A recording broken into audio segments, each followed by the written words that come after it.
Hey guys, in this video I will be drawing some characters from popular animated medium. They may be part of a popular animated series, they may be an object, they may be a popular pop star in an animated medium. I don't know what I'm going to do, but I guess I'm going to do something.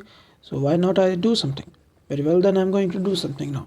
Starting off by drawing Crollo Lucifer. Wow, his name is actually a tongue twister. I never realized that. But anyways, while drawing Crollo Lucifer, I accidentally broadened up his shoulders a little bit. He looks like a DBZ character now. Not gonna lie, guys, I actually slammed somehow. I don't know why. But anyways, the difficult part doing was it is a bit weird to say, but yeah, his forehead. His forehead is rather big. I just recently realized while drawing him that his forehead is quite humongous, to be specific. And why it is so? Well, it is because of the defer mark on his face. Like, why did he tattoo himself on his forehead?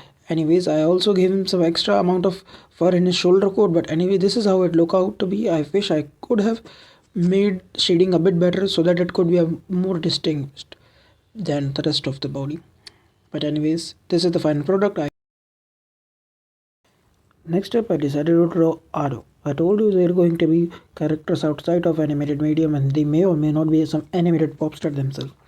You thought Miko? No, it's Ado or whatever it's called. I'm really bad with this type of pronunciation. Anyways, this time I will be drawing her from the scene in which she is sitting in the sofa surrounded by those evil maid bunnies, I guess, from the Ado Uturung Pukurung opening, the Ado's cover. Yeah, that one. So while drawing the Ado, it is actually rather simple to draw her entire body. The difficult part while drawing Ado was not her body, but to do the shading, specifically the shading on his head and rest of the coat. Because her coat and pant are both in a proper formal wear, there being black coat, black pant, and a white shirt with a black ribbon. It was not that difficult to draw, and I can just use the different shades of gray to show the amount of shading and the actual clothing to be distinguished. That was not difficult. The difficult part was, as I said, shading in the face because I needed to make sure that the outlines and the eye does pop out while drawing her face, while also making sure that it does not blend in with the shadows. At the end, maintaining the specific details in the face like eyes and nose were a little bit tedious, but at the end it was able to somehow do it. Then came the sofa. It was not that difficult, just some random lines and a random pattern. It was actually rather easy. One little problem which I faced while drawing the sofa was to ensure that while coloring the sofa up, I don't accidentally blend Ado's shading with the sofa and it all looked a bit camouflaged. So I needed to make sure that Ado is rightfully pronounced out of the sofa and not blending in and getting camouflaged in the sofa itself. So I decided to not do that details on the in compared to Ado in the sofa, and because of which it has a lot of shades of white in it, and it turned out to be a rather good decision from my side because now Ado is clearly visible and lot easier to see despite being surrounded by the sofa, and it is and she is not getting blended in with it. So yeah, this is the final result and I'm quite happy with the way it came out to be. What do you think? Next step, I decided to draw the Bethelite. Yeah, the Bethelite was actually, yeah, I told you that there are going to be more things than just random pop stars and random anime characters. So while drawing the Bethelite, it was actually rather easy. I just needed to draw a shape of like, what is it, a raindrop with the correct, with some facial features, but all over the place being jumbled out. Yeah, not a big deal. And it was actually quite fun and easy. I will say that I need to do a bit more practice in the nose, but honestly, that doesn't even matter. Overall, really easy to draw and something I would recommend to others. So, yeah, if you are trying to do some practice of the faces and different position of them, you can use Bethelect as a practice for your facial features. Also, the shading it was not difficult. Most of the time, Bethelect was in rather bright light, so I didn't even need to do major amount of shading. At the end, I will say Belthead was surprisingly a blessing when it comes to do practice with facial features and trying to draw it or sketch it in my case, I guess. But yeah, it was easy, not that difficult, and this is the way it came out to be. I hope you like it. Next, I decided to draw a character whose backstory alone is enough to make a grown man cry, and rightfully so. Yes, I'm talking about Bartholomew Kuma.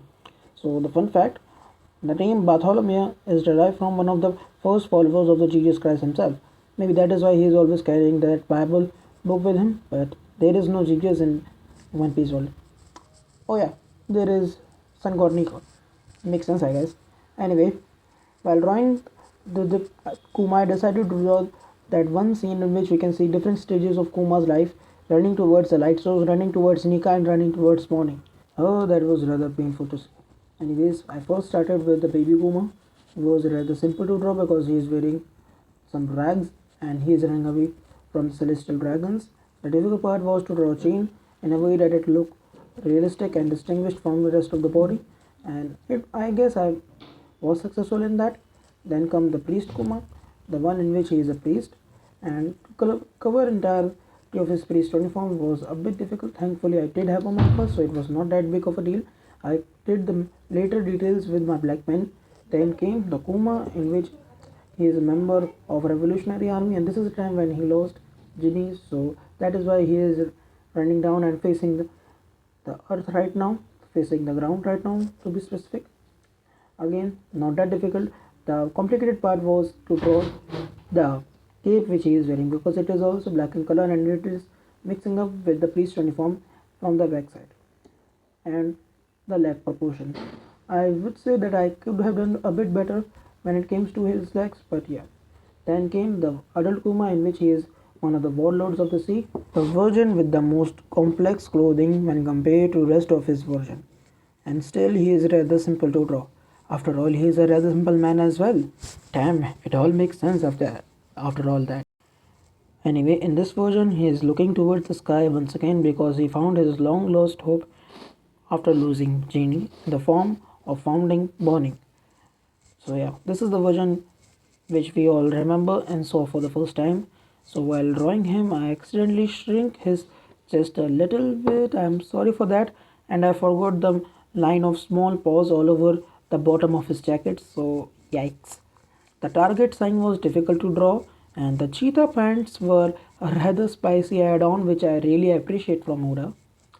And he is facing toward the sky, and this is the final result, and I like the way it all came out to be at the end.